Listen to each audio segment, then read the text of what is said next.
This tutorial River will show you how to make a curved dotted line in Illustrator. First of all, open a blank canvas, disable the fill, enable stroke. You can select any stroke color.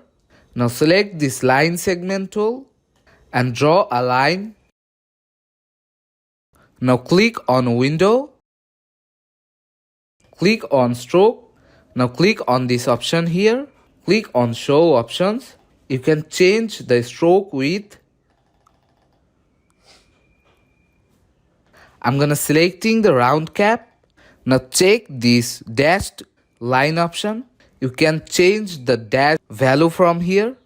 You can also put some gap here. Now select the select tool. Make sure to select the dotted line.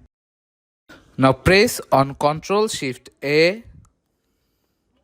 Now select ellipse tool. Press Shift Alt and draw the circle. That's how we can make a curved dotted line in Illustrator. If you find this video helpful, please make sure to subscribe Tutorial River. See you in the next video.